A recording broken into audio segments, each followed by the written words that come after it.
Members, the House is resumed. Call on Members Order of the Day number 2. Electronic Transactions Contract Formation Amendment Bill interrupted debate on the first reading. When we were last debating the Electronic Transactions Contract Formation Amendment Bill, the Honourable Trevor Mallard had the call and has 8 minutes remaining if he wishes. Mr. Speaker. I call Jonathan Young. Thank you, Mr. Speaker. I'm very pleased to stand in support of the Electronic Transactions Contract Formation Amendment Bill, which is a bill in the name of my colleague here, the National MP, Paul Goldsmith. And Mr. Speaker, this bill, though, might be seen as a reasonably small technical bill, yet in the modern age of transactions, it's actually a very important bill because we know that any economy and any business economy is only going to be successful on the strength of the transactions that take place amongst traders and amongst business people. And we live in this age, sir, when the internet is incredibly integrated in all of our business transactions and indeed, sir, all of our lives. And so it's important that we understand that incorporating technology within the time-tested rudiments of business is very important, and it's very important to do it properly, do it well, and to do it so there's certainty around transactions that take place via technology. So this bill clarifies the legal position on the time at which a contract is formed if the acceptance of the offer is sent by electronic communication. I'm not sure whether the sponsor of the bill has thought about text messages, but perhaps at some point in time. Now, they're included as well, he tells me. So that is very important. It's to do with every form of communication through electronic means. So it's good to see. The general rule of contract formation is that a contract is formed at the time acceptance of the offer is communicated to the offeror. And the general rule of contract formation is that there is that sending and receiving and the acknowledgement of that receipt.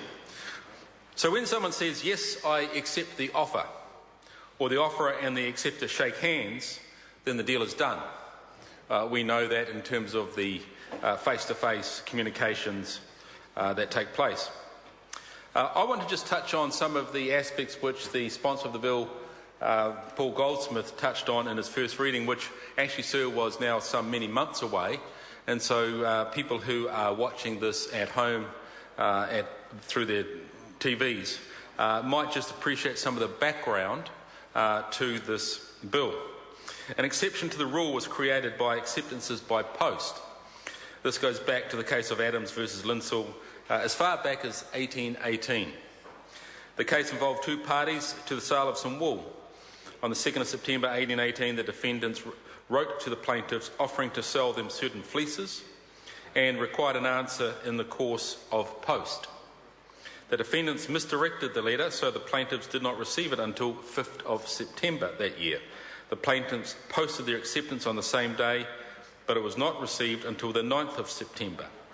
Meanwhile, on the 8th of September, the defendants, not having received an answer by 7th September as they expected, sold the wool to somebody else. So these are the sorts of confusions that take place, sir. The defendants argued that there could not be a binding contract until the answer was actually received, and that until then they were free to sell the wool to somebody else.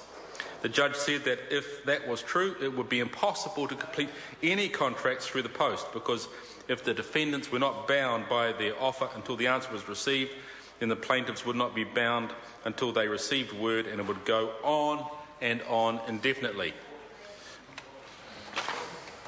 And so it was decided that when the offeree placed his acceptance in the post, that there was a fictional meeting of minds that concluded that the offer was done and gave effect to the acceptance.